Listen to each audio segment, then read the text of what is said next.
The member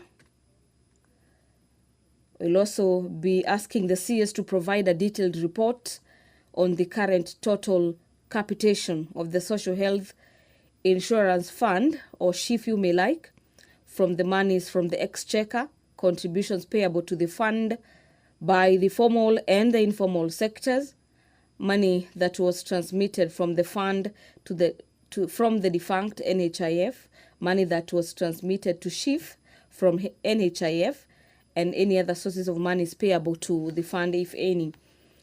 Honorable Chepkonga has a number of questions from this to the CS for Health. The member for Ainabkoi constituency wants Honorable Duale to provide the status of the primary healthcare PHC fund in relation to the facilities. This is Facilities Improvement Fund for the public health facilities.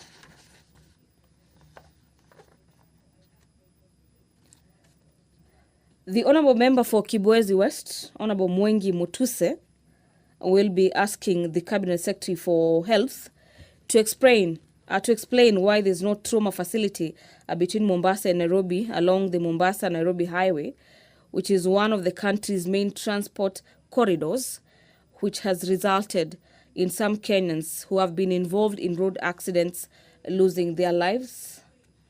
Away from the questions by Honorable Mutuse, to the CS for Health, a number of questions will be directed to the CS for National Treasury, and Honorable Mbadi is expected in the House this afternoon. There is a huge anticipation of his presence in the plenary.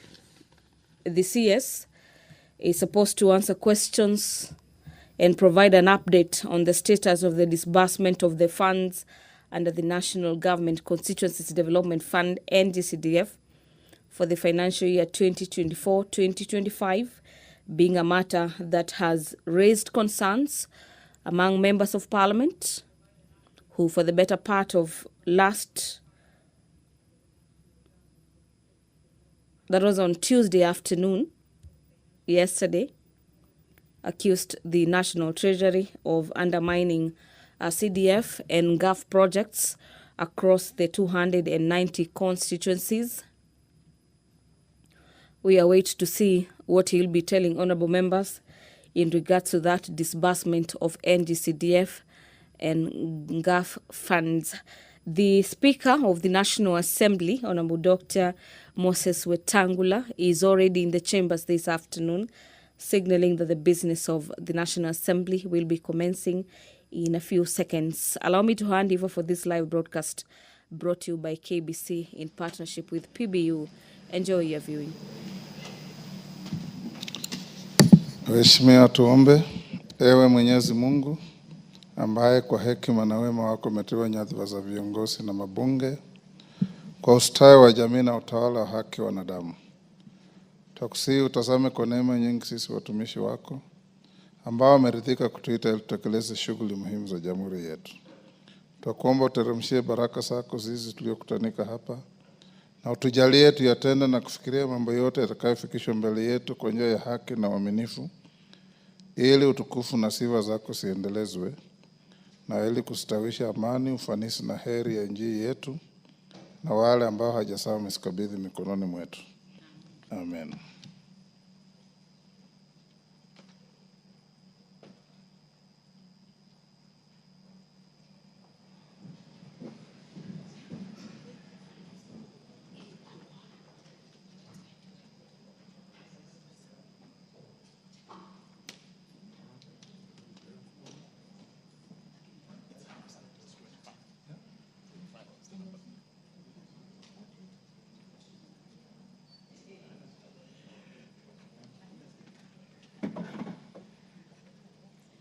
Sergeant, ring the quorum bell.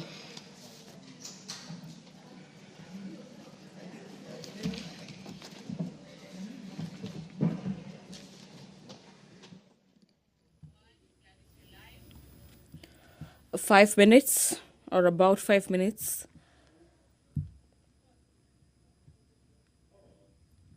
after the commencement of business, The Speaker of the National Assembly, Honorable Moses Wetangula, currently presiding over the business, has directed the Sergeant-at-Arms to ring the quorum bell to allow for the quoration of the House to commence business. And this directive is also guided by the House standing orders that dictate the number of members of Parliament that are required to be in the chamber at any given time when the House is commencing business. As we await for that number to be attained, allow me to take you through some of the agenda before the House this afternoon. And the House is set to vote on a motion on the state of security in 6 counties of the North Rift. The counties in question are Baringo, Elgeyo Marakwet, Turkana, West Pokot, Samburu, and Laikipia counties. The Committee on Administration and Internal Security already conducted its visit in these 6 counties that have insecurity issues and laid its report on the 13th of August, the year being 2024.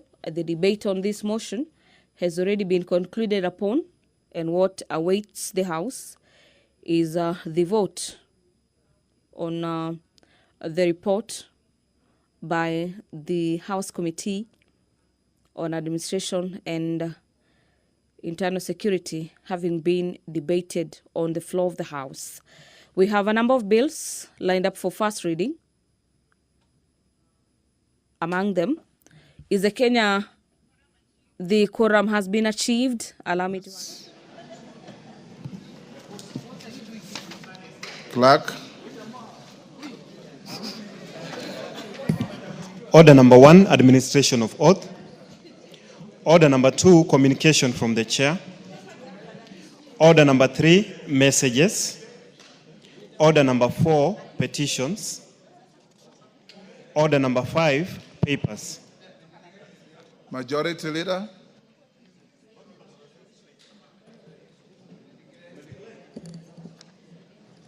Honorable Speaker, I beg to lay the following papers on the table of the House today, Wednesday, April 16, 2025, afternoon sitting. Report of the Auditor General and financial statement of Kapel Technical Training Institute for the year ended 30th June 2022, and the certificates therein in respect of 2. Reports of the Auditor General and financial statement for the years ended 30th June 2023, and the certificates therein in respect of A. Fire Technical and Vocational College, B. Garzen Technical and Vocational Training, C. Godoma Technical Training Institute, D. Kajiado East Technical and Vocational College, E. Kajiado West Technical and Vocational College, F. Kandara Technical and Vocational College, G. Katine Technical Training Institute, H. Kerich Township Technical and Vocational College, I. Kaminini Technical and Vocational College, J. Kipipiri Technical and Vocational College, K. Konoin Technical Training Institute, I. Limuru Technical and Vocational Training, M. Madenge Technical Training Institute, N. Madioya Technical and Vocational College, O. Nachu Technical and Vocational College, P. Nairobi Technical and Training Institute, Q. Daragwa Technical and Vocational College, R. India Technical and Vocational College, SPC Kinyajui Technical Training Institute, T. Shamberere Technical Training Institute, U. SOT Technical Training Institute, V. Sotik Technical Training Institute, W. Tetu Technical and Vocational College, X. Dika Technical Training Institute, Y. Weru Technical and Vocational College, and Z. Ziwa Technical Training Institute. Thank you, Honorable Speaker, and I lay.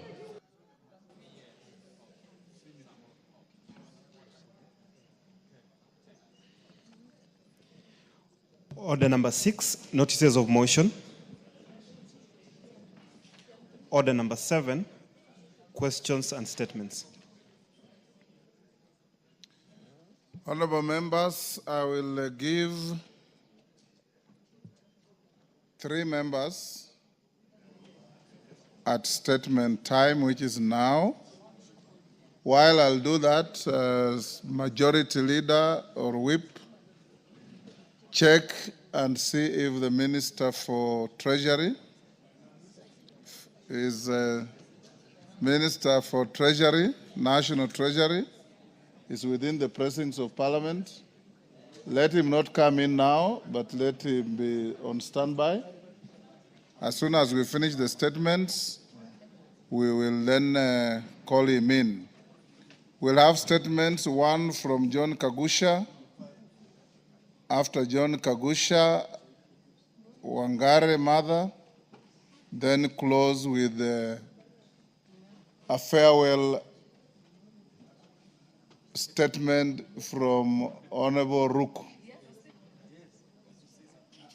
He wants to say something to the House as he exits. So Kagusha, where is Kagusha? Wangare?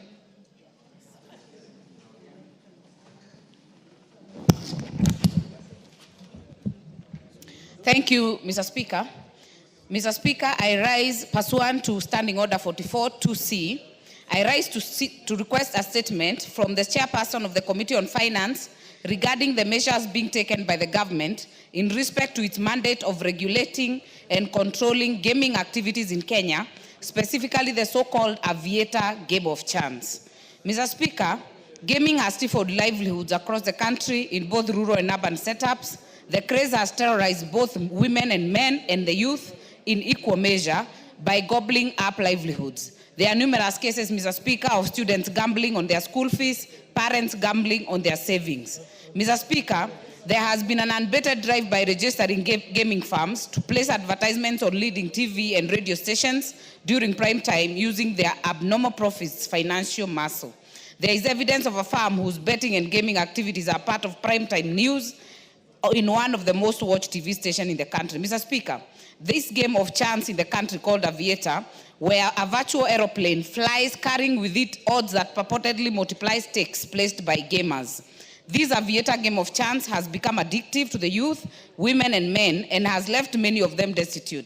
This Aviator game, Mr. Speaker, is addictive because one does not need prior knowledge of any sporting activity or club to place a bet, and the results are instant. It is against this background, Mr. Speaker, that I request for a statement from the chairperson of the Finance Committee on the following. Number 1, what is the legal status of the registration of Aviator game of chance in Kenya? Number 2, how much revenue are we getting as a country from the taxes collected from betting and gaming activities in the country? Number 3, the statistics from the Department of Planning on how much Kenyans are spending per year on betting and gaming activities. Number 4, the steps being taken by the Betting Control and Licensing Board to control the proliferation of all manner of advertisements on audio, visual, and print media relating to Aviator game. Number 5, table the criteria and regulations used by the Betting Control and Licensing Board to authorize and regulate the Aviator game of chance in the country. Number 6, table a list together with license numbers and dates of firms, including media stations, that are authorized to conduct games of chance in the country. And finally, Mr. Speaker, table a list from the Betting Control and Licensing Board of ongoing and concluded disciplinary cases against errant betting and gaming firms and media stations in the country for the last 1 year. I thank you, Mr. Speaker. Thank you, Mother Wangari. Chairman Finance. Where is the Chairman Finance, Osoro? Tell the Chairman Finance to bring a statement response on Thursday. Much obliged. I also know people who have been destroyed by that. Much obliged. That gambling site. Kagusha.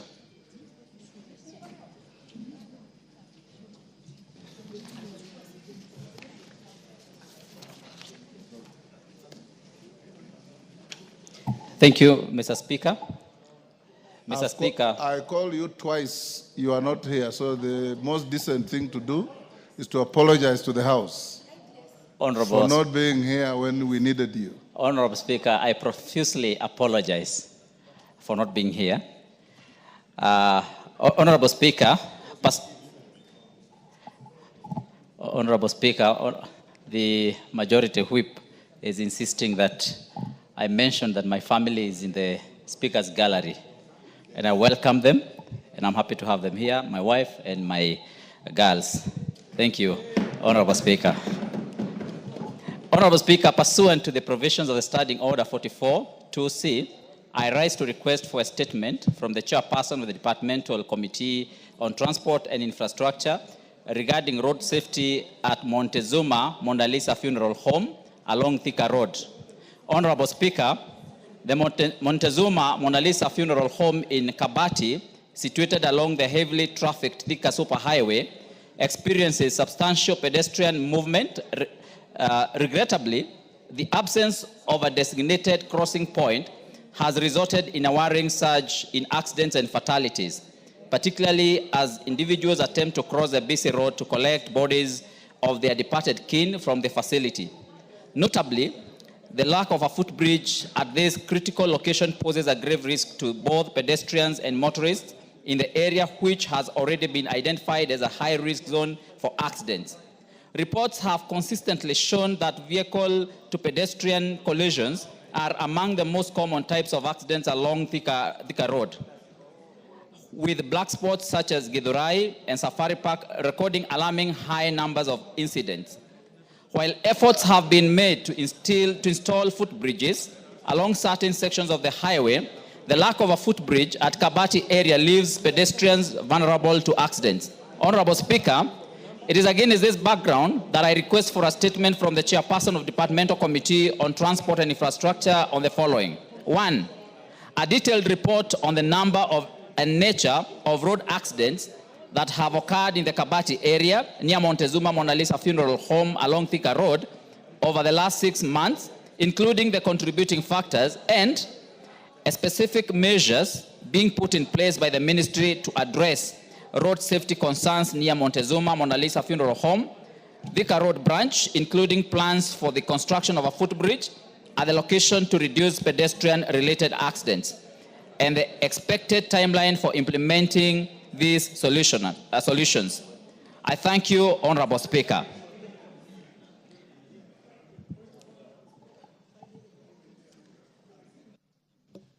Yes, Mwenje, why are you raising your hand? Honorable Speaker, I just wanted to ride on the question by Kagusha. And Honorable Speaker, we have so many questions pending with the Chair of Transport, and we'd seek your indulgence, Honorable Speaker, that we can get these responses before we go for the long recess, because they affect quite a number of other issues, especially even the 22 and 10% matter that I had raised, Honorable Speaker, in the statement, and is yet to be responded to, despite it being over 4 or 5 weeks now. Thank you, Honorable Speaker. Thank you. Osoro? Where is Osoro? Owen Bayer, the chair of Transport, sought permission from the Speaker to be away this week. Ostensibly, is writing exams. So next week, tell him to bring the pending responses to many statements that have been requested to his committee. Okay. Much obliged, Honorable including Speaker. This one of Honorable Kagusha. Okay. Much obliged, Honorable Speaker. DK, what is it? On the issue of roads, Chair and Speaker, it's important that since it's a matter that is really affecting the 22% in terms of ensuring that the roads can be done in our constituencies, I think instead of the chair coming with a statement, maybe you should rule that the CS himself, just the same way the CS for Treasury is coming today, the CS himself for roads should appear in this house so that he can be able to address the matter conclusively. Thank you. recognizes which CS comes. So Owen Bayer and Osoro, it is yourselves. We have one Wednesday before recess. 2. Yes, if you feel you should bring the CS roads, it's up to you. I think it's necessary, Honorable Speaker. And we commit to have him here maybe next Wednesday or the other Wednesday, Honorable Speaker, before we break. Okay. Next is okay. Okay. We'll do so. So tell everybody who has a statement, request, or question to Rhodes to liaise with the majority leadership to list those questions for next Wednesday or Wednesday down the week. Before I call on Ruku, allow me to acknowledge AIC Lundi Child Development Center from Mwingi Central, Kitui, EAPC Masabit CDC from Saku Masabit, and also to join the Honorable Kagusha in welcoming his family to the Speaker's Gallery to come and see his performance. On my behalf and on behalf of the House, we welcome all of you to the House of Parliament. Honorable Ruku and members, what Ruku is going to say is akin to a maiden speech, but this one is now a farewell speech. We shall hear him in total silence. I've given him 5 minutes to say what he wants to say, and then take his leave if he wishes. Thank you, Honorable Speaker.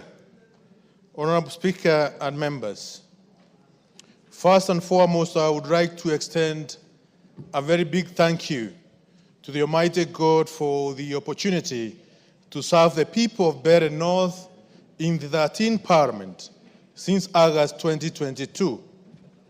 It has been the honor of my life to be of service to my constituents as their representative in the Parliament for 2 years and 7 months so far.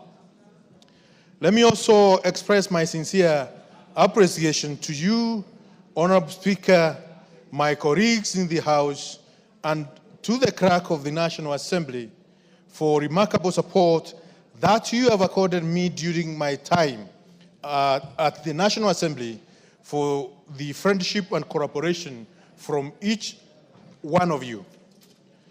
During my time here at Parliament, I have been an active member of the Departmental Committee on Delegated Registration, as well as Select Committee on Delegated Registration and Departmental Committee on Tourism and Wildlife. I have taken time to reflect immensely on the 2.5 years that I had the privilege of serving in the National Assembly, and underlying the strides I have made through the various legislative tools I initiated as an undertaking of my constitutional mandate. In the regard to bills, as a first-time member of the National Assembly, I have been able to propose several bills that are in various stages of the legislative process, including the Anti-Corruption and Economic Crimes Amendment number 2 Bill of the National Assembly, number 40 of 2023, which sought to amend the Anti-Corruption Economic Crimes Act number 3 of 2003 to remove the delays and undue criminalization of administrative action undertaken in the course of public procurement, which are as a result of frauds in the procurement laws. The bill sought to remove culpability, prescribes on persons in charge of administration, custody, management, receipt or use of any part of public revenue or property as administrative frauds, as this can be adequately addressed through other numerous existing provisions, including the express provision in Article 2265 of the Constitution. Number 2, the Assembly and Demonstration Bill, National Assembly Bill number 28 of 2024, which sought to give effect to the provision of Article 37 of the Constitution, which provide for the right person to assemble, demonstrate, and present petition to the public authorities. Number 3, the Election Amendment Bill 2024, the Virtue Asset Bill 2024, the Data Protection Amendment Bill 2023, and Public Procurement and Asset Disposal Amendment Bill 2023, as well as Sustainable Development Bill 2024. I also tabled multiple motions in the period of my service. I proposed various motions seeking the resolution of the House on different critical national and regional matters, particularly motion on developmental policy and funding for junior secondary schools. This was aimed at addressing funding and policy gaps in junior secondary schools, inadequate infrastructure, shortfalls of technology in JSS, and which was adopted on 26 July 2023. The resolutions made by the House was to develop a comprehensive junior secondary school, to ensure proper junior secondary school policy, to ensure proper establishment of the schools and also a clear implementation framework for the competency-based curriculum, and provide a funding plan for successive implementation of the curriculum. Honorable Speaker, I also had a motion on adoption of government-to-government model to acquire and supply fertilizer to farmers at a subsidized cost.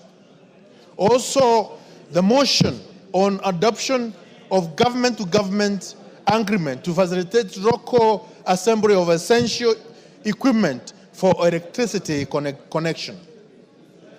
Motion number 4 on framework of government-to-government on importation and distribution of essential foodstuffs and goods,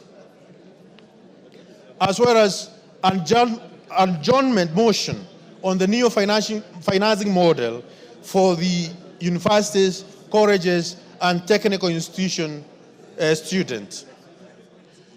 Honorable Speaker, beyond registration and policy making, I sought accountability from an executive through 6 statements from chairpersons of various committees, namely 1, statement on payment of the last expense and death gratuity under the NHIF and Public Service Superannuation Scheme. This was in response to the plight faced by bereaved families, particularly the over 800 dependents of persons who died during the COVID-19 period, whom remain uncompensated despite being covered by these schemes.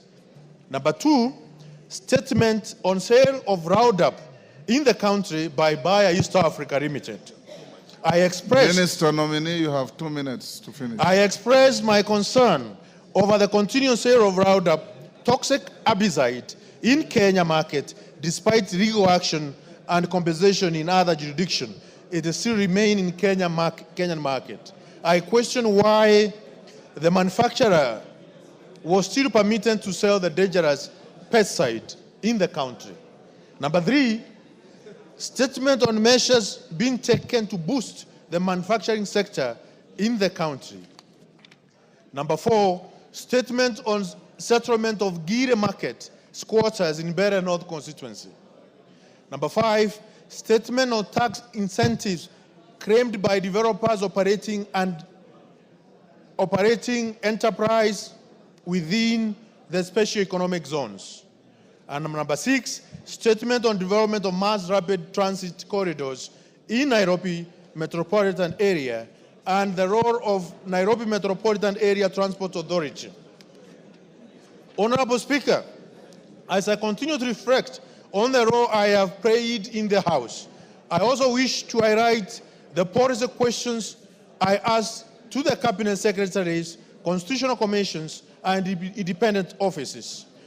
Public service in the area is an area that covers many facets, and being a representative of the people, I oversighted the area of agriculture, anti-corruption, and education, among others, as follows. 1. Question to the Minister of Agriculture and Livestock Development regarding the supply and distribution of subsidized fertilizer across the country in preparation of the planting season. Question 2. Ethics and Anti-Corruption Commission on the status of monies and properties recovered by Ethics and Anti-Corruption Commission under the Proceedings of Crime and Anti-Money Laundering Act. Number 3, question on the Ministry of Agriculture, Livestock and Development on the adverse effect of Roundup and upside on the ecosystem on humans. How much of that statement is left? 2 minutes, Honorable Speaker. 2 minutes. 1 page remaining. You better finish, okay. Number 4, Honorable Speaker. Give him the mic.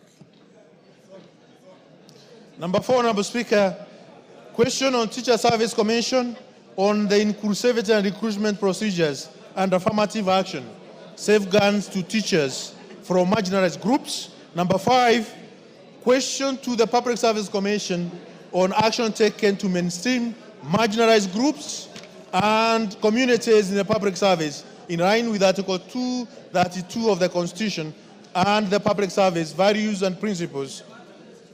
Honorable Speaker, I'm fully convinced and confident that the role I have been nominated to in the executive to be an extension of the work I have begun here in Parliament.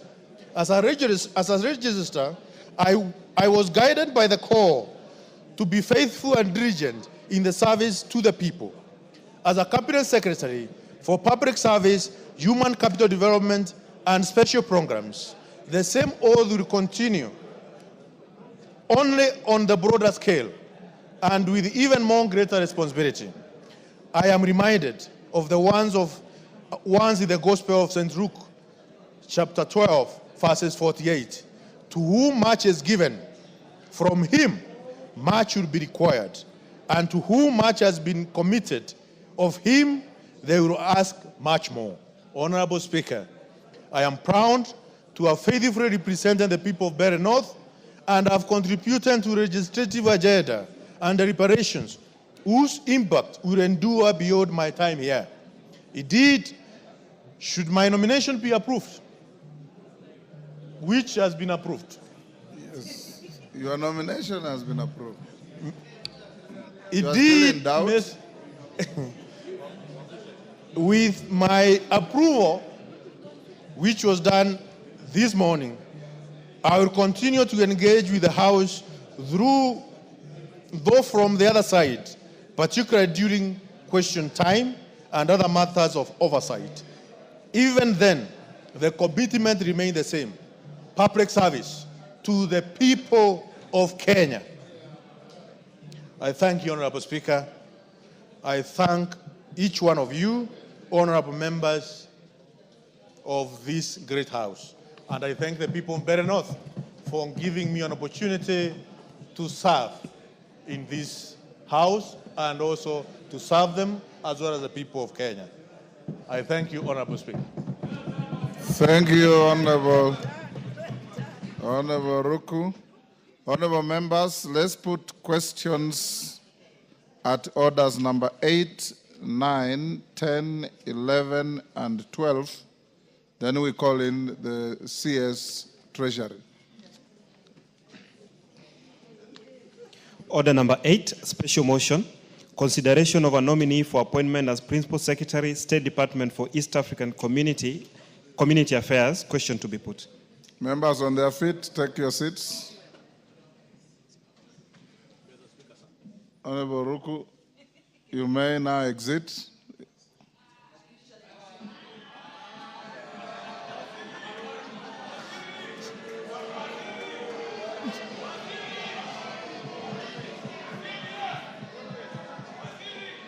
Order, Honorable Ruku.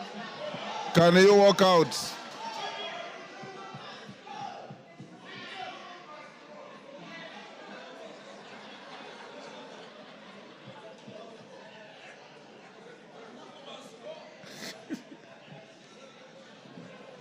Order. Honorable members, I now put the question at order number 8, which is that taking into consideration the findings of the Departmental Committee on Defense, Intelligence and Foreign Relations in its report on the approval hearing of a nominee for appointment as Principal Secretary laid on the table of the House on Tuesday, 15th April 2025, and pursuant to the provisions of Article 155, 3B of the Constitution, and Sections 3 and 8 of the Public Appointments Parliamentary Approval Act, Cap 7F, this House approves the appointment of Dr. Caroline Wanjiru Karugu as Principal Secretary, State Department for East African Community Affairs. As members of that opinion say aye. Aye. Will those of the contrary opinion say nay? The ayes have it. Order number 9, special motion.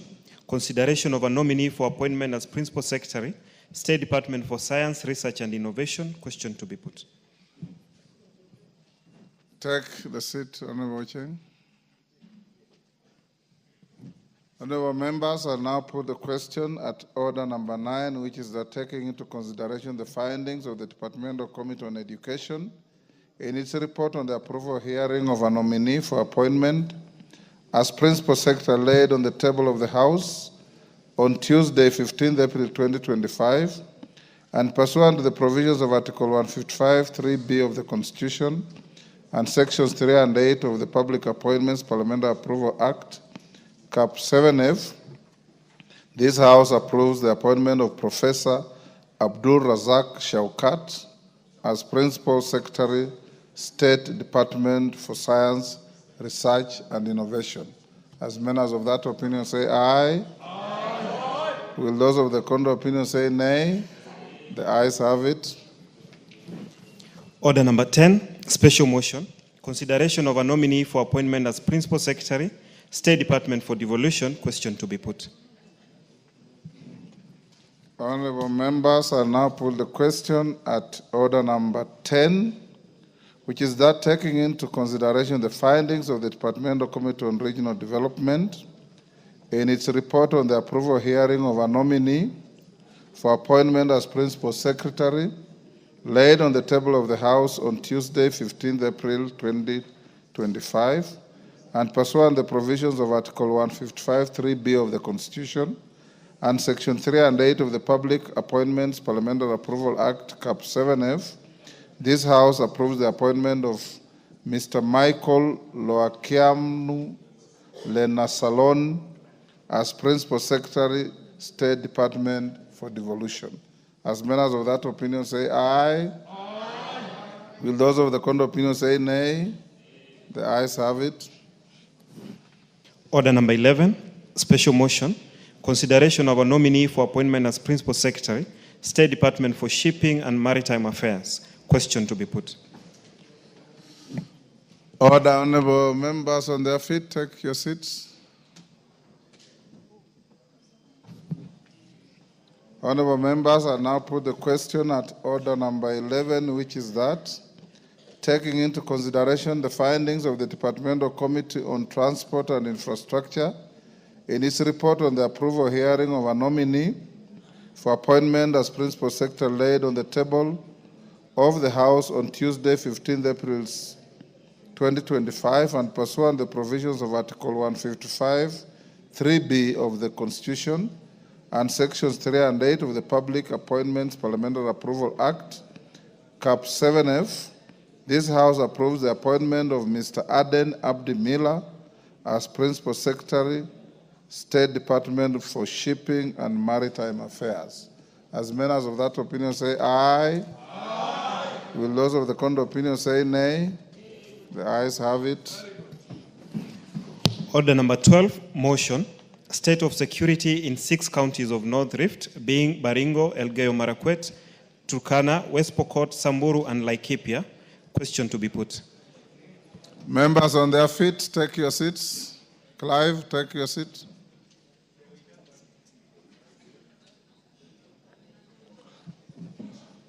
Honorable members, I'll now put the question at order number 12, which is that this House adopts the report of the Departmental Committee on Administration and Internal Security on the inquiry into the state of security in 6 counties of North Rift of Baringo, Elgeyo Marakwet, Turkana, West Pokot, Samburu, and Laikipia, declared as disturbed, laid on the table of the House on Tuesday, 13th August 2024. As members of that opinion say aye. Will those of the contrary opinion say nay? No. The ayes have it. Honorable members, we go back to order number 7.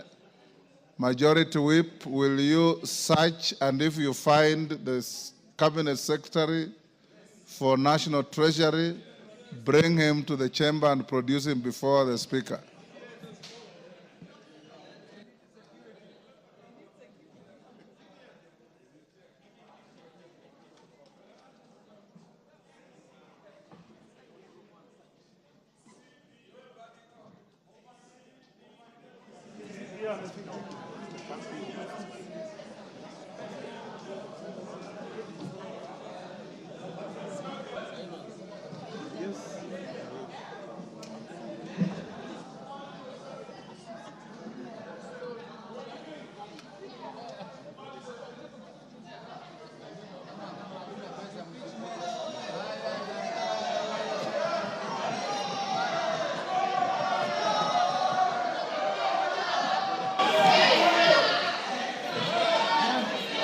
Order. Order. Order. Honorable member for Malindi. Where I come from, I'm an African man. Women don't shout at men.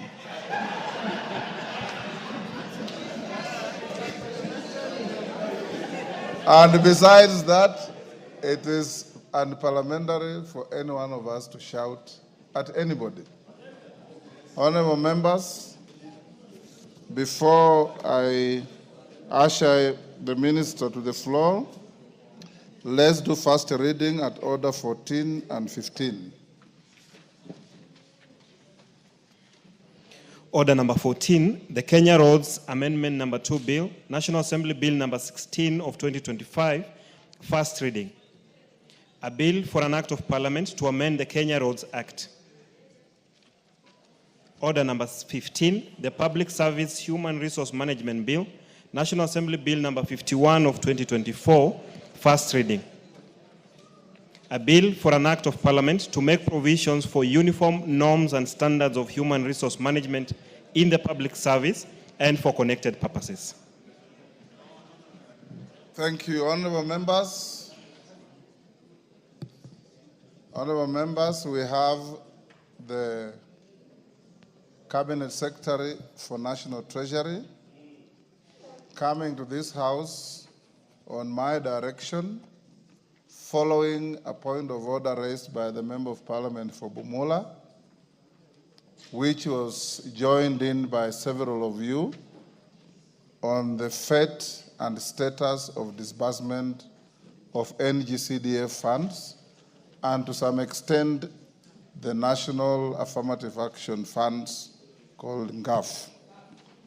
But the front banner is CDF. Honorable members, I may recall to the House that sometime in December last year, before our break, the CS, who is a former distinguished member of this House, having been a minority leader, chair of several important committees, including PAC, and a distinguished economist in his own right, came to the Speaker's office and gave me a breakdown on how he's going to disburse CDF, and I allowed him for that. When we had our midterm retreat in Naivasha, we also invited the CS, and he graciously came and engaged all of you on this very important issue. Today, Honorable Minister, you are here, and I'll give the House 30 minutes to deal with this issue, to give a full, candid statement on the status of disbursement of these funds and the future conduct on how these funds will be disbursed to constituencies. These funds, members, are not your funds. They are funds of the people of Kenya. And when they go to the constituencies, they serve the people of Kenya. And this is one of the most revolutionary, devolved function that we have ever had in this country. We will therefore, and I want to encourage you members, hear the minister's statement in absolute silence. Once he finishes, I will allow the member who raised the point of order, the first bite, and then allow a few members to ask clarifications or questions. And once we finish and we are satisfied, we'll let the minister go back to his office. Minister, welcome, and you can now take the podium. Thank you very much, Mr. Speaker. Mr. Speaker, together with the members of the National Assembly of the Republic of Kenya, my former colleagues, let me first take this opportunity, Mr. Speaker, to thank you for indulging me and inviting me to come here and talk to a matter of national importance. And I want to agree with you, Mr. Speaker, that National Government Constituency Development Fund has been a revolutionary fund in this country. And I want to also associate myself that this government supports devolution and devolution of resources. Devolution not in the sense of just county governments, but devolution of resources. And CDF, there cannot be any other better fund that is well devolved than, yes, you can use different terminology, decentralized, devolved, but the fact is that money goes to the grassroots. And so I still remain committed to devolution of resources and support to the National Government Constituency Development Fund and the National Government Affirmative Action Fund. Having said that, Mr. Speaker, at the policy level, I want to reiterate that we have a strategy on how to release exchequer, especially on devolved resources. Mr. Speaker, being a former member of this parliament, and it is not long ago that I was here, and I've been here for 17 years, and appreciating the role that CDF plays in our economic development and a support to various social aspects of the society, including supporting education of our children, I voluntarily came to your office without any invitation on a date I can't remember in December to discuss with you the challenges of the release of funds to the national government. It was on 5th December. It was on 5th December. Thank you, Mr. Speaker. And so when I came, we discussed, and I clearly took notes that we have not been able, or we were not able at that time to release constituency development funds to the constituencies as should be done. So I proposed a schedule on how the funds were going to be released. And so, Mr. Speaker, I just want to discuss with the members what has happened in terms of the release of these funds before I explain the challenges that probably we have encountered. First, Mr. Speaker, when I came, and this House will remember that there was carryover of CDF from the last financial year, money that was not disbursed, money that was appropriated to the National Government Constituency Development Fund, but was not disbursed. So for the 23-24 financial year, out of the total 931,500,000, only 44.4 billion was disbursed. That left us with a gap, a carryover of 13.531 billion.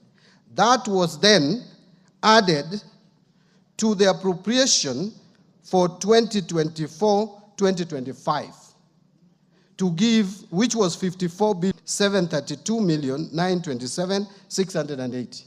That gave us a figure of 68.233 billion for now, 24-25, to be paid or disbursed. Mr. Speaker, by the time I came to your office, out of this money, only an amount of 13.5 billion had been disbursed. So in the month of September, on 24th of September, we paid 5.5 billion. The following day, on 26th, 300 million was disbursed. That same September, we disbursed another 2 billion. Then in November, we disbursed 5.73 billion. So that cleared the entire carryover of 13.5 billion. Now, we sat down and I told you, Mr. Speaker, that entire 54 billion has not been disbursed, and we are already in December. We had only 7 months. So I committed myself that beginning December, we would be releasing 7 billion per month. Every month, 7 billion. To the National Government Constituency Development Fund Board. So this is what we did. On 13th December, after coming to your office, the National Treasury released 7 billion shillings. On 20th of February, we again released another 7 billion. Now, you will note that we did not release any money in January. And I will come back to the reasons. In the month of March, again, after releasing the money for February of 7 billion, again we defaulted in February. Now, in March, we defaulted in March. So, Mr. Speaker, in the month of April, and that is not long ago, that is actually today,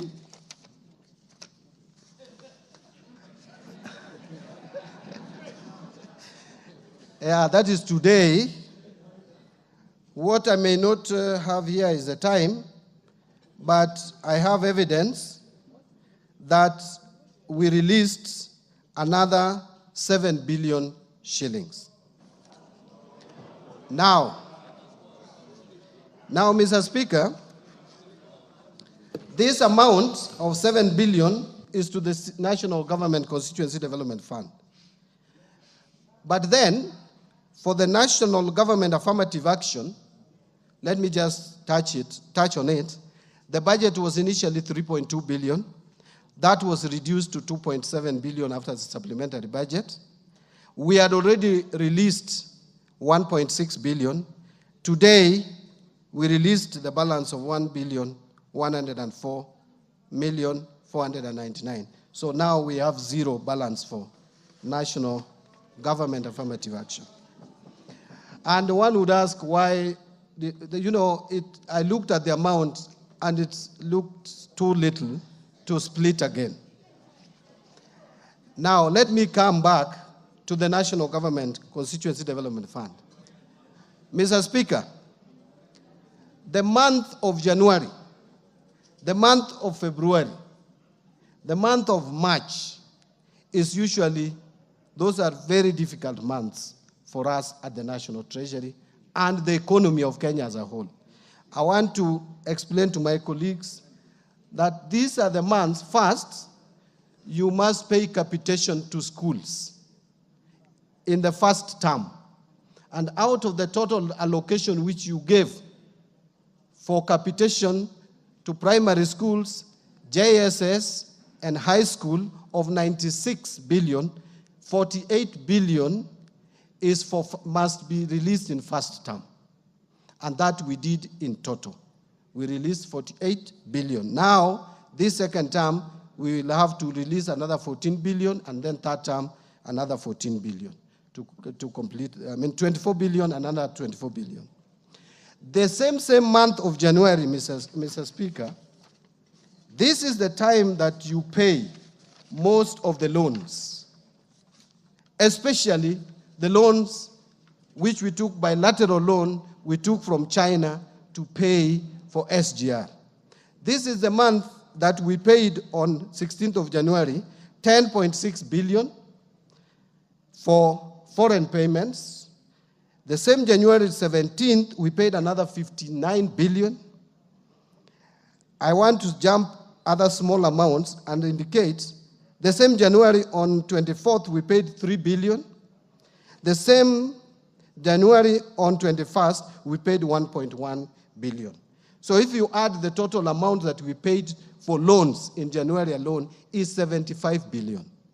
You pay 75 billion and you pay salary of 80 billion. Our salary wage bill has moved from 75 billion, the way it was in December, to 80 billion per month in January. Why?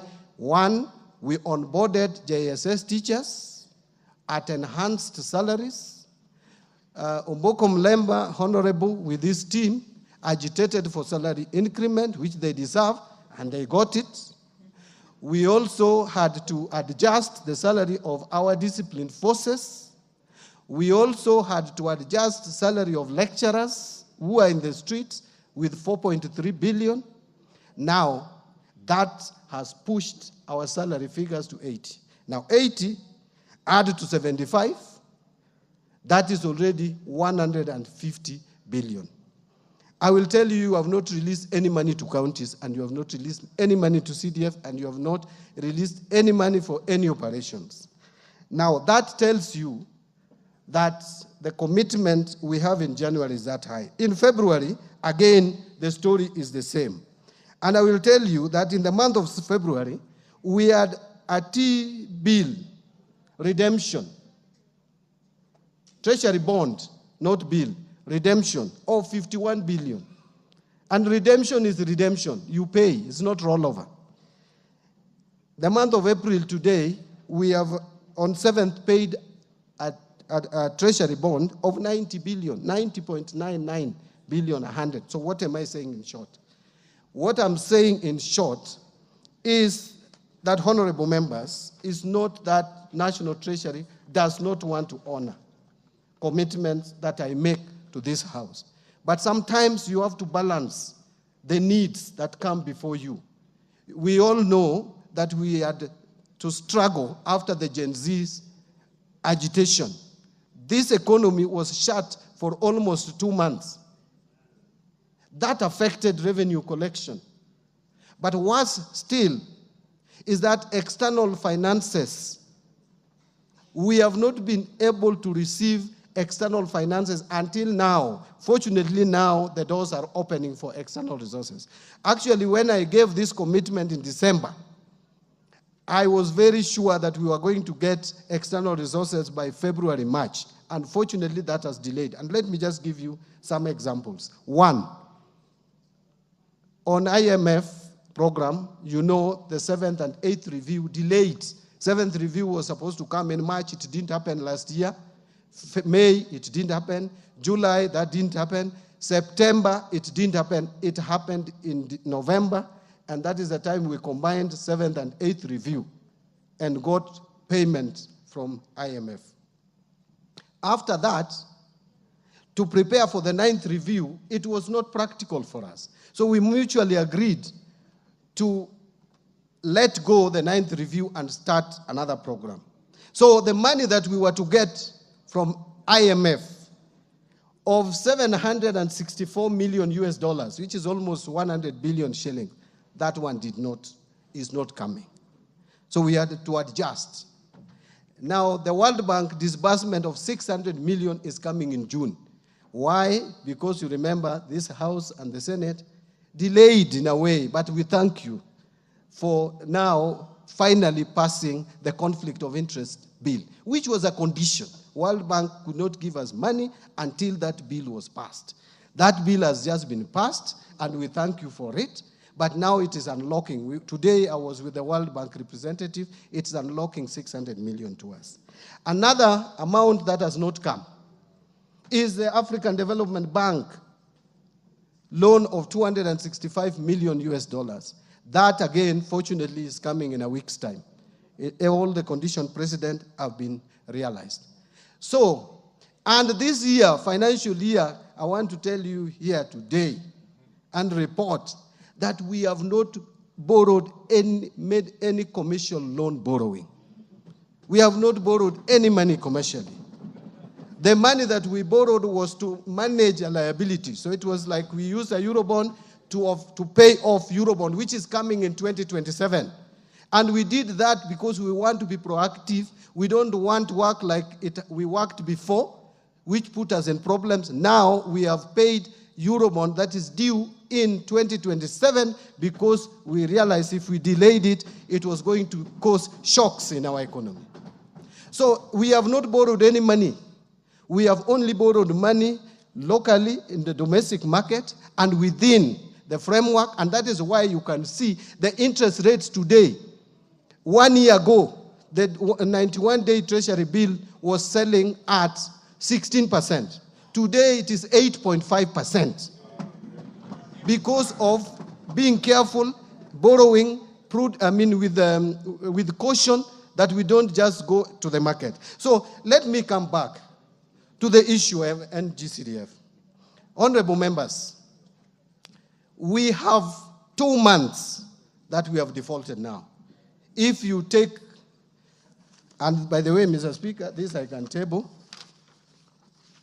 so that I can demonstrate, because I think my credibility went down a bit. So I can hear a lot, but so this is evidence that we have transferred 7 billion. So this is my commitment. My commitment is that, and by the way, we also have other very pressing demands on Exchequer.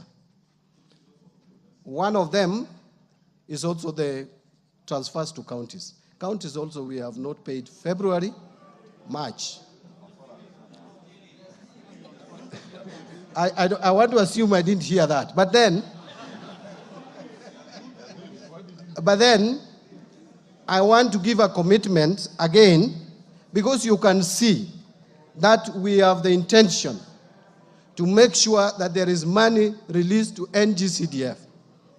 I want to give a commitment that in the course of this April, we will give again another 7 billion.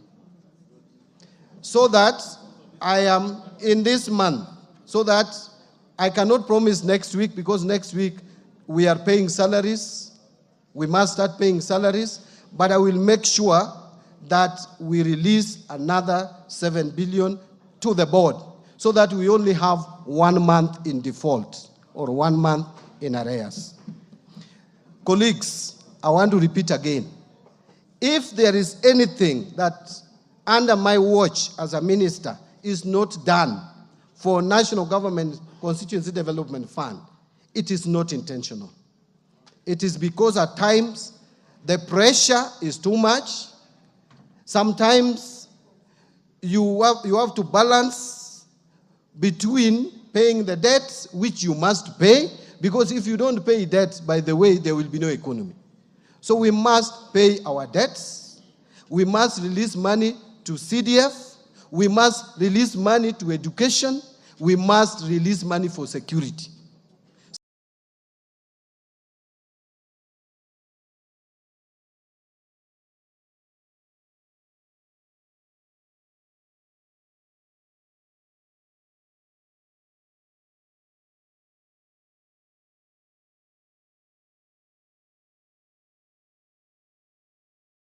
Sometimes we take security for granted when we boast of numbers of tourism rising.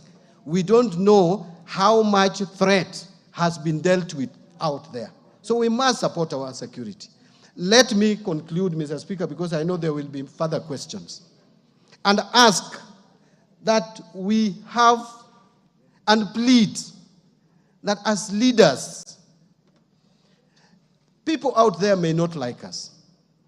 They may say all sorts of things, but we are still their leaders. And therefore, I am just appealing that we are all privileged. We need to be sometimes a little bit cautious. I listened to one of us argue that this country is likely to be taken to pari, that we are likely to default in debt payment. That is irresponsible statement. It is irresponsible, it can cause panic, and it should not come from someone who has chaired Budget and Appropriations Committee. Let me tell you, yes, there were times when we had challenges, but where we are, we don't have a problem with debt sustainability. The numbers are there. The figures are there. Even the IMF has the figures. World Bank has figures. We have been rated out there. The problem we have is about liquidity. Loans were taken at a particular point of time. Most of them are maturing between now and 2032. That is why we have the pressure. After 2032, you go and look at our books and they're public. From 2034 to 2048, we don't have any loan to pay. There is no external loan to pay around that time, whether bilateral, whether commercial, multilateral. We don't have much loans. But between now and 2032, we must work together. This House has a responsibility. Treasury has a responsibility. Executive has a responsibility. We must work together to steady our economy. And that is why some of us were taken to the executive as experts to make sure that we steer the ship. So don't discourage. This process will continue. I am committed to it. There is no time we will default in our loan repayment. This country is strong economically. It is the strongest economy in the region. So let nobody scare people that Kenya is going to default. We may be struggling. But let me ask you, have we failed to pay salaries? No. Have we failed to pay capitation to schools? We paid in full. Are we not meeting our expenditures for security and other matters? Yes. Are we going to release the entire CDF for development of our infrastructure in schools and security and pay bursary? Yes. Are we going to pay money to our counties? Yes. And by the way, let me ask. I have been in this house with you, and I used to sit there. That is my corner. I hope you reserve it for me. I will come back there maybe one time. This is not the first time we have had a delay. In fact, if you look at last financial year, it was worse. The last financial year was worse, and I'm committing to you. You will not have problems. I know there is bursary issues. We have released the 7 billion. I want to try release another 7 billion before schools open end of this month, so that you sort out the bursary and make sure that the balance we don't carry over to 2025, 2026. That is what I'm working on. Thank you very much, Mr. Speaker. I know I took longer than I should have taken, But now I can allow my colleagues, and I can take my water if you give me a bottle of water. Thank you very much. Order, honorable members. Order. Order, honorable members. Honorable members. The document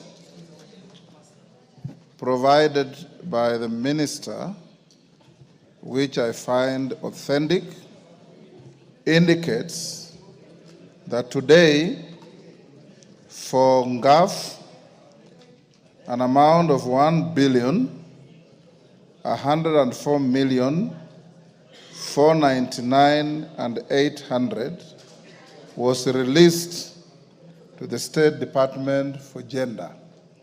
That is the route through which that money is ordinarily paid. And an amount of 7 billion was released to the State Department for Economic Planning. That is the route through which CDF is paid on its way to the board. The minister has also told you, and we will hold him to it, that before the close of the month, we have only 12 days to go, or thereabouts. He will pay another 7 billion. I'll now give Jaka Wamboka the first opportunity to ask any clarification. Honorable Speaker, I want you to protect me from the Deputy Speaker.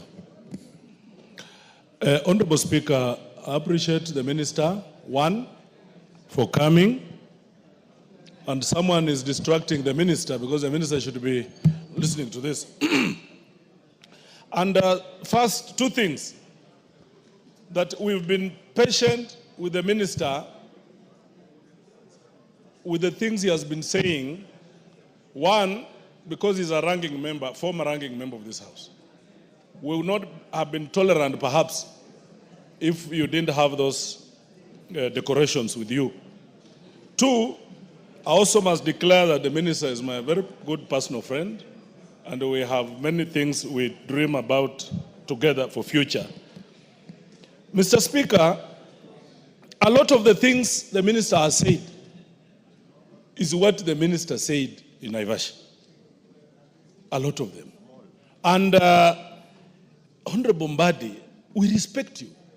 When you went to the Treasury as an expert with Mbadinomics, we expected you, by the time you are giving commitment to this House, you are sure about the things you are saying.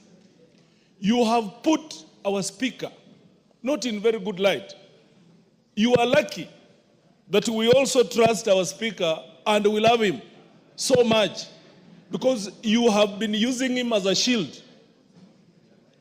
It does not make sense, Honorable Mbadi, my good friend, to say you gave the Speaker a plan on how you are going to disburse these monies, then later on you are bringing in the issues of disbursements, of capitation. The Mbadi, I know, you should have foreseen that. You are an expert. By the time you are giving that commitment, Honorable Mbadi, those are things that would have been on your fingertips, Mheshimiwa Mbadi, with due respect. And before even I continue, what we are expecting from you today is 21 billion. The bare minimum and take home, as we speak, is 21 billion. All these other things you are saying, capitation, county money, it is your responsibility as government to send these monies.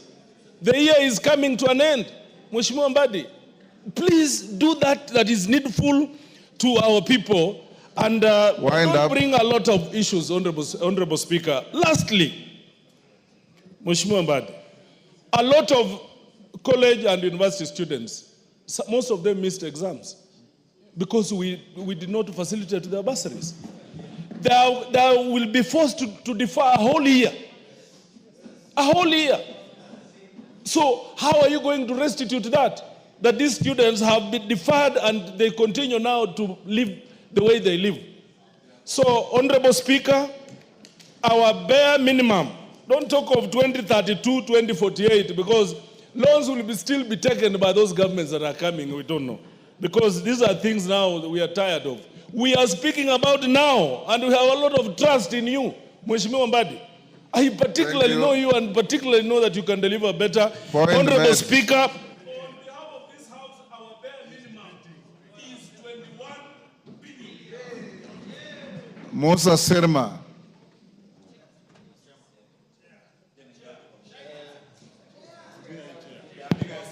Thank you, Chair. Thank you, Mr. Speaker, for the opportunity you have given me. First and foremost is to thank you for bringing the CS Treasury here through your initiative and also the demand by members. Mr. Speaker, the amount of 7 billion translates into 23 million per constituency. And the balance which we had been given before, that is 14 billion, shows that every constituency has an average of 46 million. The average amount of bursary to be given by the members at the 40% of what is in the Act, Mr. Speaker, 75. Comes between 70 million and 80 million. Yes. And yet, with this 7, we shall just be about 60. So, Mr. Speaker, we would have liked to release the children who are going to school when these bursaries have come up. So, Waziri, we need you to make up on that amount before even we move out of, by getting that 7 billion. Honorable members, I'm giving you an opportunity to seek clarification or ask a question to the minister. Yes. Not to engage in debate. I am giving information, Mr. Speaker, as it is, because I have to translate the figures which we have been given by Waziri into actuals and what it means to the members of parliament and also the public outside. Mr. Speaker, we would like to ask the minister to be able, can he be able to sort out this bursary issue first before we even go for any development, so that the members are able to walk free in their constituencies and be able to do development for the Kenyans there. Thank you, Mr. Speaker. Zamzam. Asante sana Mheshimiwa Spika. Kwanza nimpongeze waziri kwa kuweza kuja katika bunge hili kutupa uwazi wa mambo ya maendeleo mashinani. Mheshimiwa Spika, mimi nataka nikuulize waziri, pesa ya NGCdf 3 billion ni pesa kidogo sana. Sasa hata kwa udogo wake, uchache wake, sisi tulikuwa tumeambiwa na rais kuwa atakuja kutuongezea. Tunatamaushwa sana, kwa nini umepunguza milioni 500? Utupe sababu kwa nini umepunguza, zimeenda kwa nani, na kwa nini umeangalia NGCdf peke yake wala si pesa zingine. Asante sana Mheshimiwa Spika.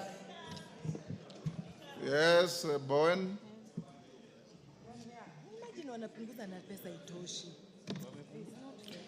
Thank you, Mr. Speaker. Mr. Speaker, I want to appreciate the Honorable Mbadi for the very good and elaborate response. And Mr. Speaker, we know as a country we are going through a serious economic turbulence. And Mr. Speaker, budgets are projections. And sometimes, based on what we collect is what we have as a country to spend. I just want to ask the Minister, the Honorable Mbadi, if you can make it probably tomorrow or early next week, you can release the next 7 billion, because before we go for a recess, so that as we go for a recess, we could disperse out the bursaries and we release the students to go back to school. Thank you, Honorable Speaker. Mwango.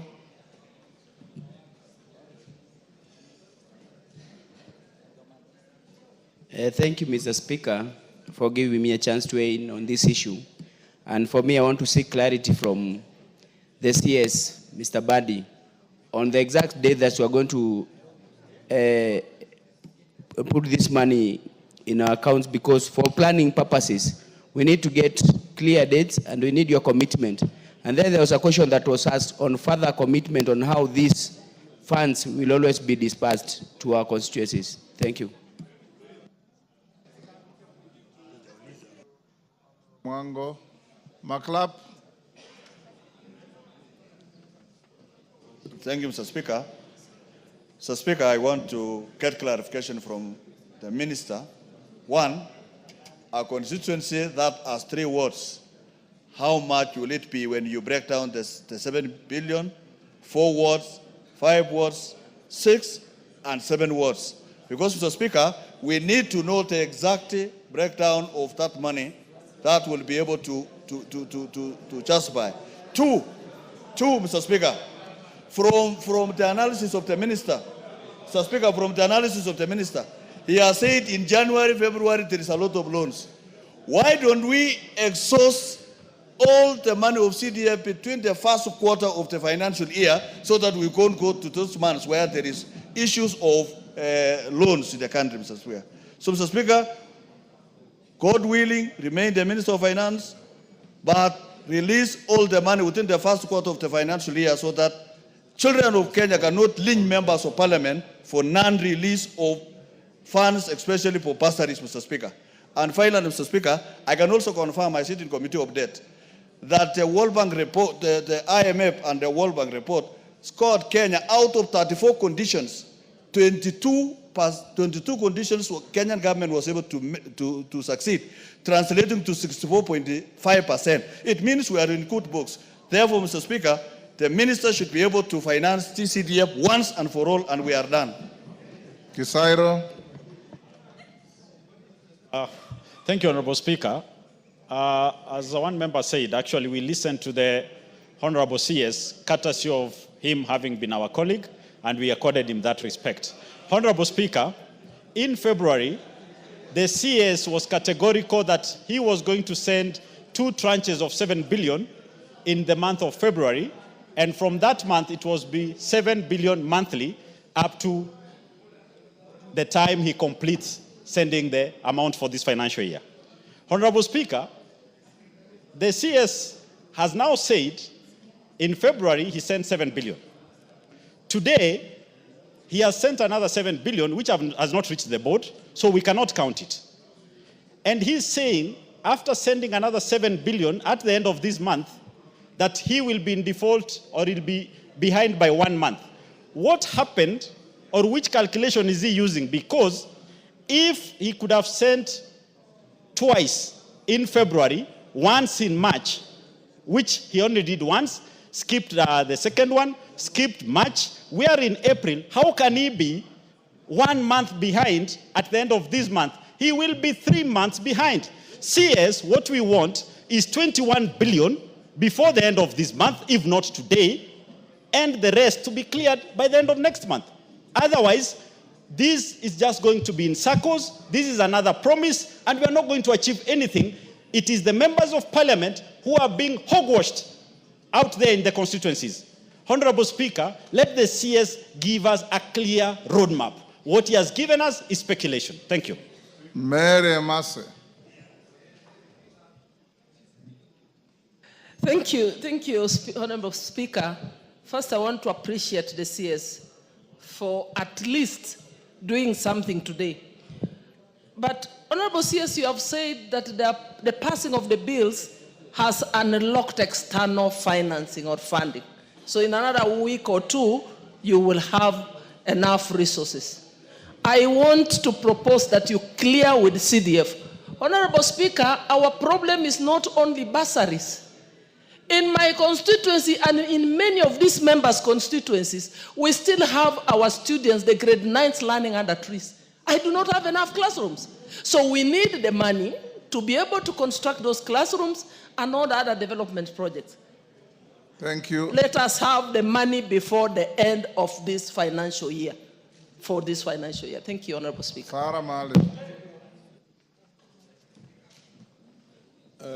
Mr. Speaker,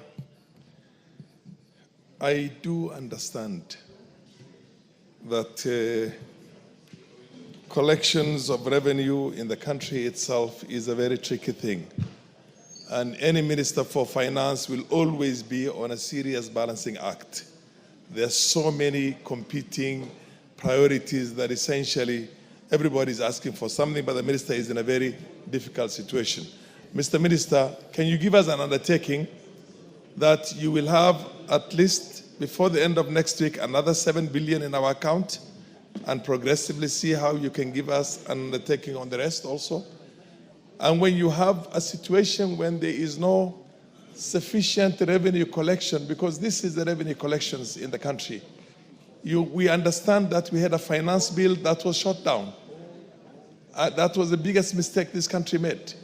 And then the revenue generation itself is not an easy thing. So, Mr. Speaker, can you give us some kind of an undertaking that by next week, before the end of next week, we have at least another 7 billion in our accounts, and then how you're going to disburse the rest? The member next to Emase, who is that? Kirima. Yes. Thank you, Mr. Speaker, sir. My good question to the Cabinet Secretary is this. Is the Minister aware that other than Ng-Cdf, there is no other money which we get for development in our sub-counties or constituencies, and then development which can be seen on the ground is only through Ng-Cdf money, of which we are lucky that the Minister concerned is a former member and he has used Ng-Cdf in his constituency. The chief executive of this country was a member of this house and he has used Ng-Cdf before. Is the minister keen to release this money before the end of financial year so that we cannot have carried debts beyond this year? Thank you very much, Mr. Speaker. Bensouda. Thank you, Honorable Speaker. You've kept your word by ensuring that CS National Treasury is with us today. Question number 1. We would like the CS to also give us a plan of releasing GAF the same way he has committed the plan of releasing Ng-Cdf, which is 7 billion per month. Taking into consideration that GAF is just 3.5 billion, which has been reduced, we want to request that this money, at the beginning of every financial year, it is released as a lump sum. Question number 2. The current CS nominee for gender responded in one of our question items that the increased femicide in this country is because the girls are suffering dependency on finance. Could the CS National Treasury come clear now that the students are going to go back to school where the sanitary towels money financing 500 million is, so that we don't have an extended femicide and killing of our girls? It is urgent like yesterday. Number 3, Speaker. That is sufficient. Number 3, only 1 second. The 1 billion which were given in last financial year was a presidential directive, and he promised to deliver his agenda on the women. And we are expecting in the next financial cycle an additional of 1 billion. We would like our money not to be touched, not even a shilling. Thank you, Honorable Speaker. Women Rep Laikipia. Women Rep Laikipia. Thank you, Honorable Speaker. And I appreciate my very, very able members, Honorable Bensouda and Honorable Zamzam from Mombasa. Honorable Speaker, thank you for giving GAF the highlight that it requires today. Because, Honorable Speaker, this is a fund that in the last 1 year took care of 50,000 children. It has taken care of more than 200,000 groups. It has supported so many of the vulnerable in our community, Honorable Speaker. I want to support what my members asked, and it starts with the first question in regard to the deduction. As much as the deduction was done in this Honorable House, Speaker, it is my plea to the Cabinet Secretary that, going by the President's directive, can we get our money back? Because I believe as much as we give value to infrastructure, We need to give more value to our women, our youth, our persons with disability. They are more important than any of those other functions that we are giving presidents to. Secondly, Honorable Speaker, we also need the gender-based violence money released, which was 100 million that was given by the president as a directive. Thirdly, Honorable Speaker, our children have not stopped having their monthly periods, yet the sanitary towels money has not been released. To the Cabinet Secretary, kindly give us a date on when the money is going to be released, because our girl children are in dire need in their schools. Thank you, Honorable Speaker. Kenan. Mr. Speaker, today is a great day. The person presiding over this chamber is an astute and an all-round politician. The person in the name of the CS is an astute politician right now wearing another hat as a member of the executive.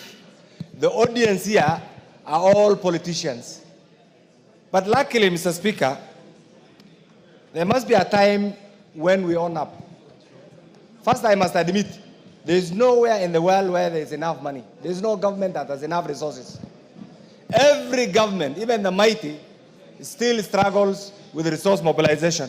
But what the difference is how they prioritize, how they plan, and how they execute and properly manage the resources that they collect.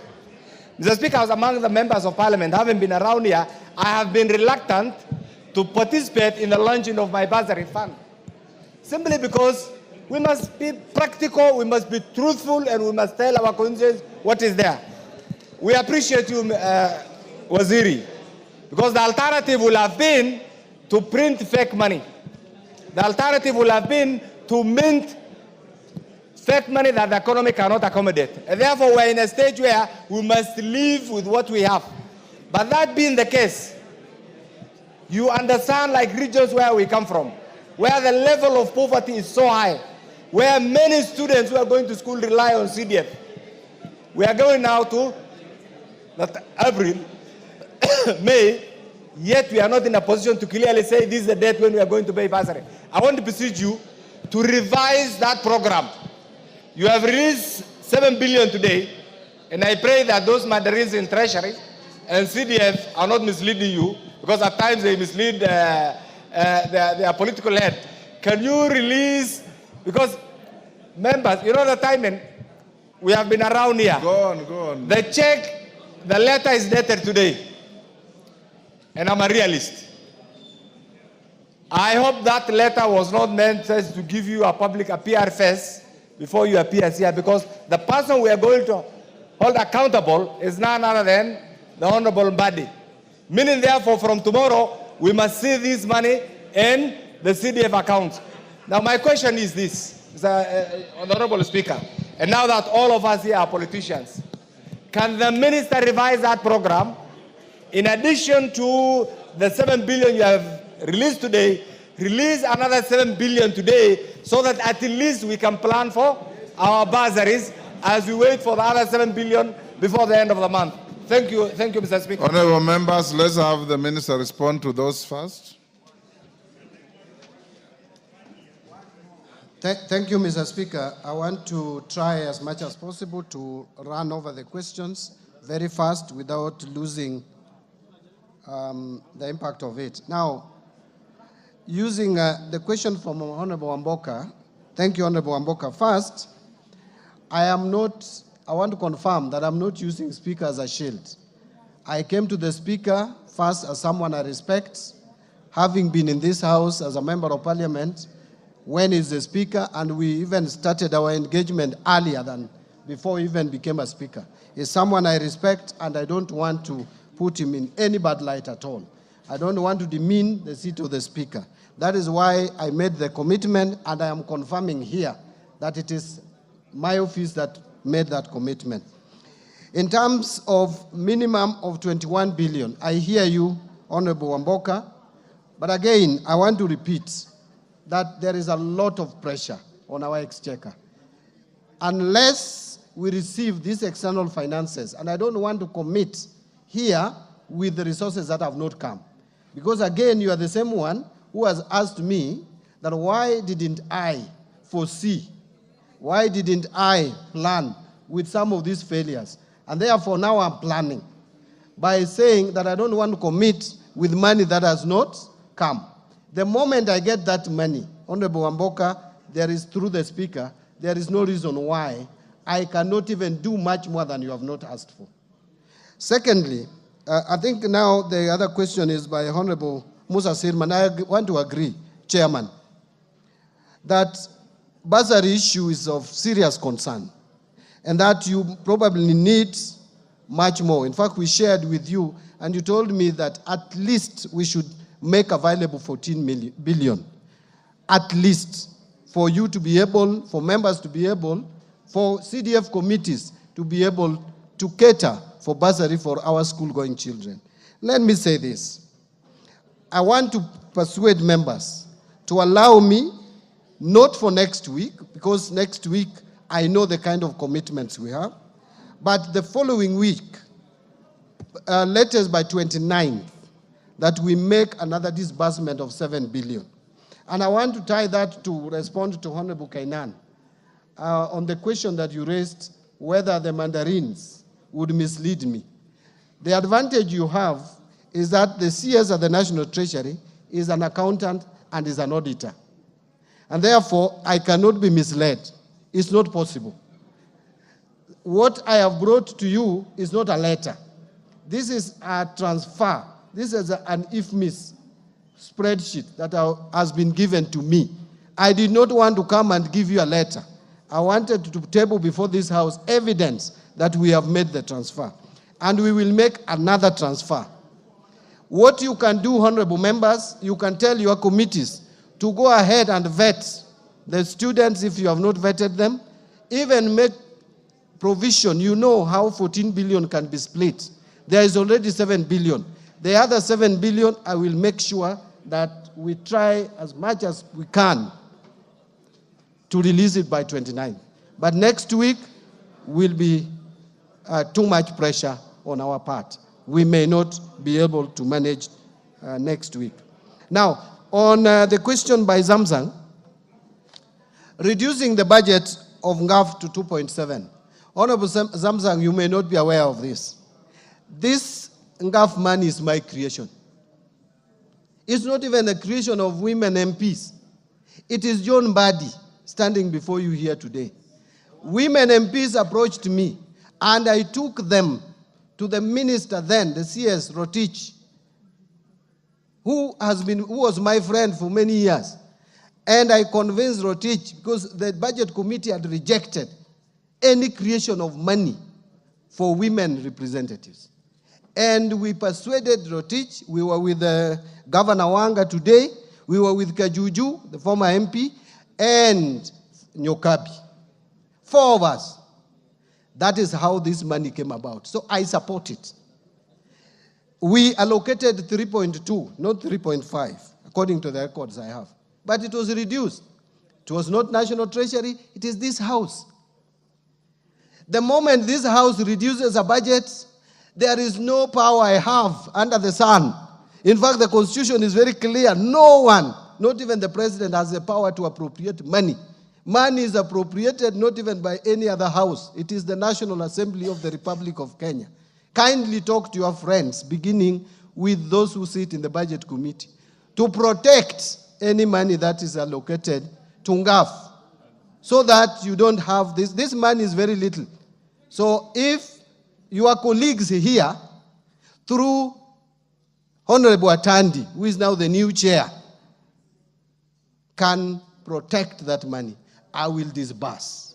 Mine is to bring proposals, budget estimates, you approve. Once it is approved and appropriated, then the other job I have is to disburse.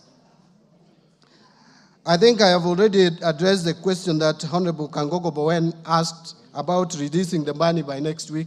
Honorable members, I want to beseech you not to make me commit to something that, again, I will appear before you here and you hold me to. Kindly hold me to my commitment for the last week of April. Honorable Mwango, when will we put money to the account? I think I've again addressed that. Honorable Makelap, breakdown of the money, how it goes to 3 wards, up to 7 wards. That one, the formula is there. And actually, I think you can walk to the chairman of the CDF committee, Honorable Sirma, would be able to share with you. Why not pay all the Ng-Cdf money by the first quarter? In fact, it is a very thought-provoking idea, which I've already thought about.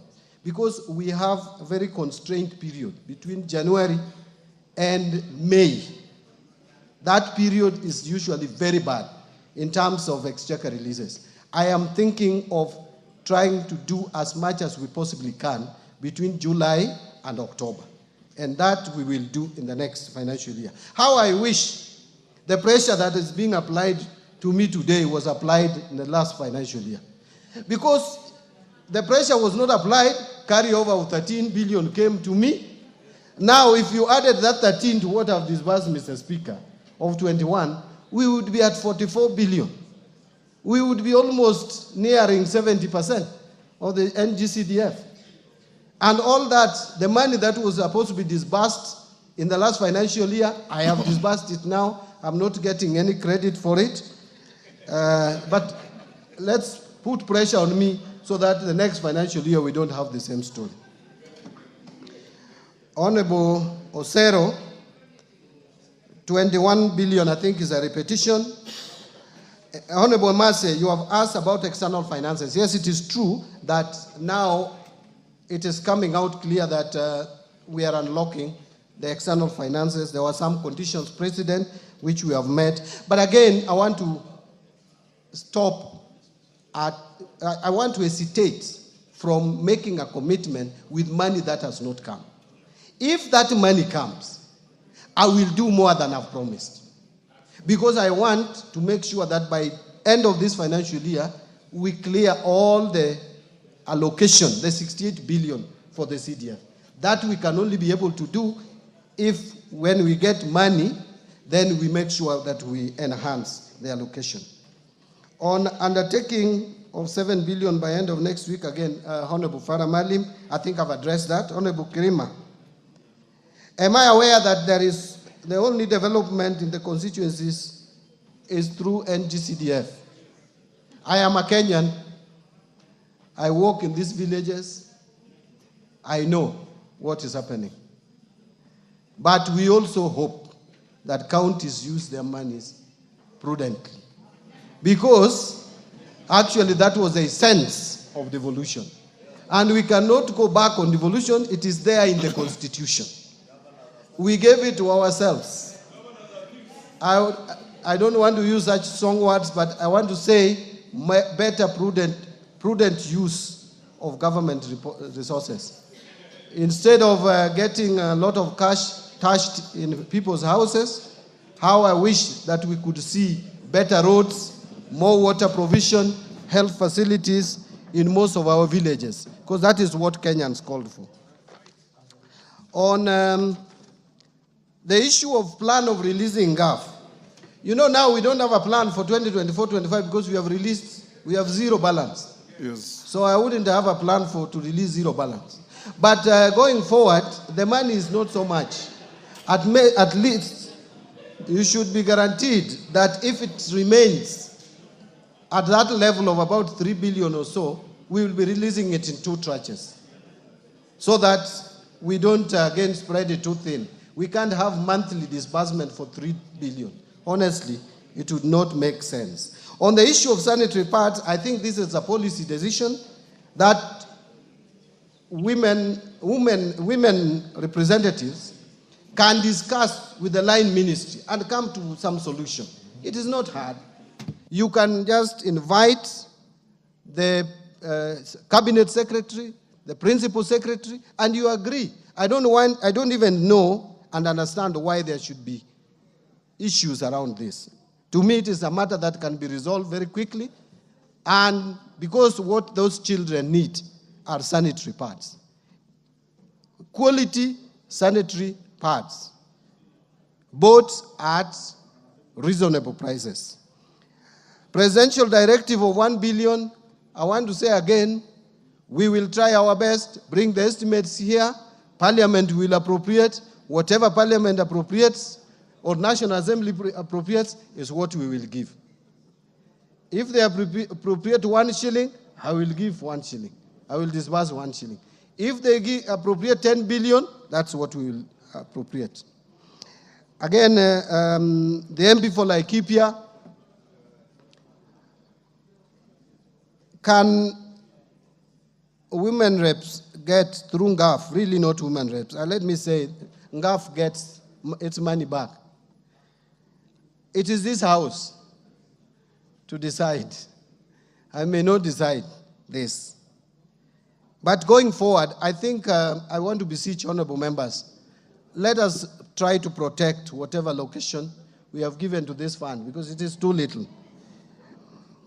On gender-based violence cash, the money is there. We removed it from the gender ministry. Now it is with the parliament, under the parliamentary vote.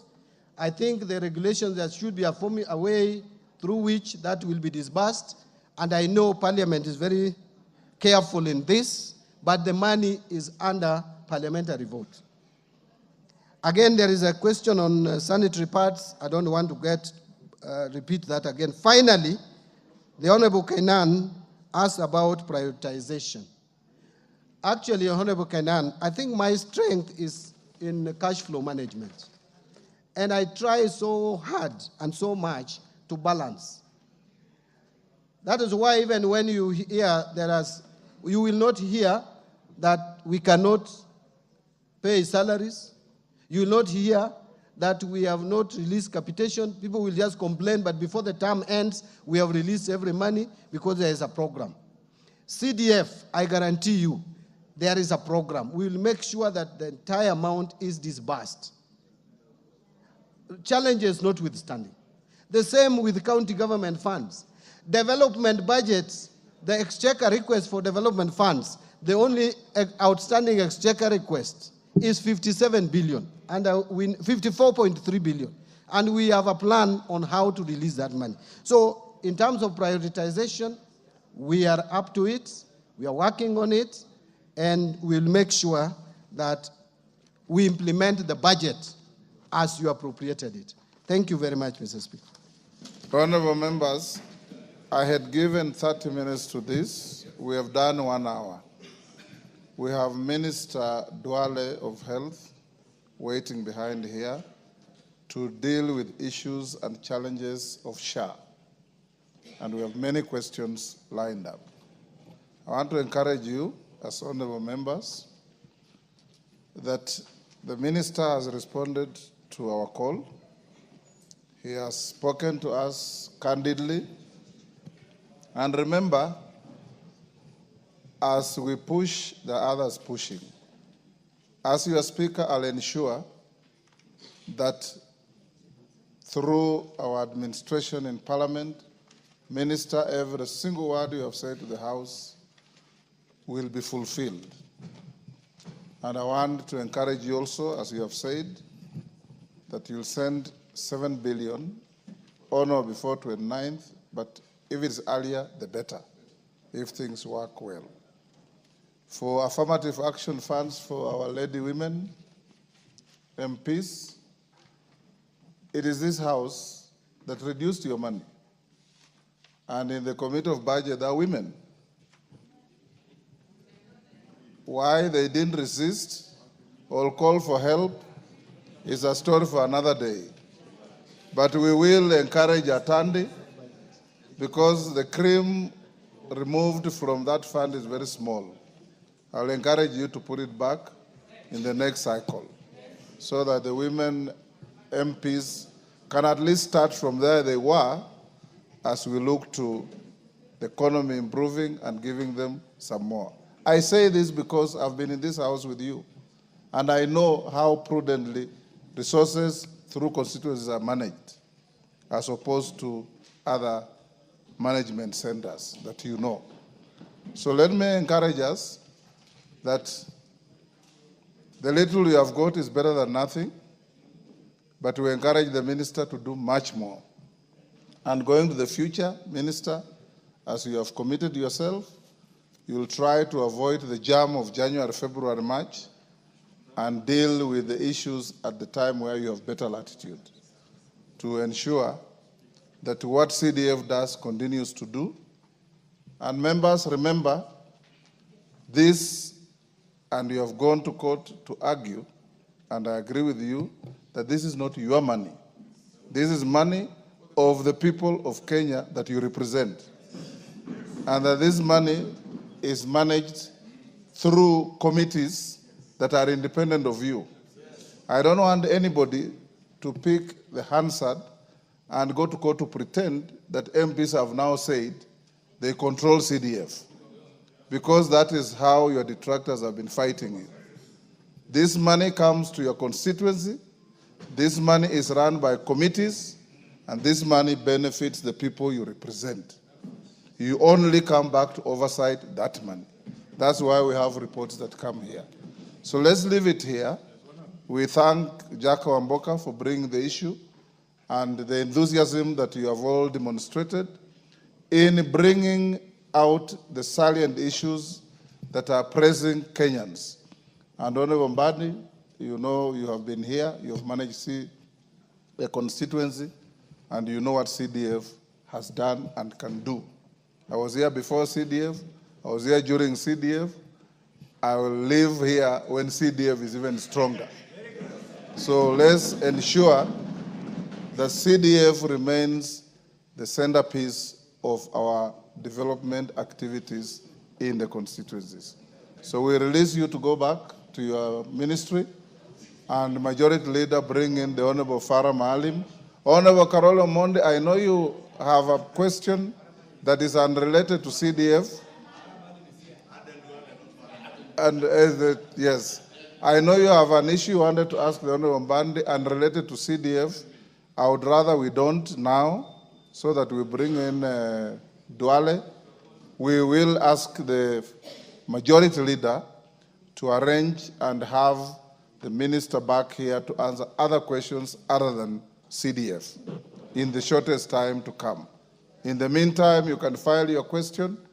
I will have it tabled and we'll send it to the minister to deal with it even without coming here.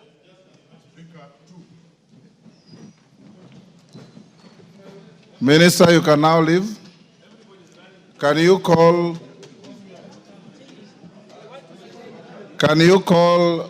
bring in the Minister for Health?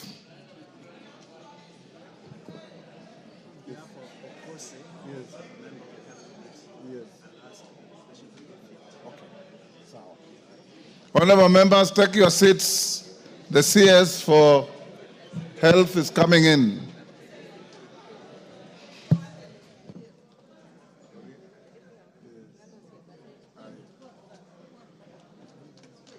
Everybody's following the minister. I thought you wanted to roast him.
Honorable members,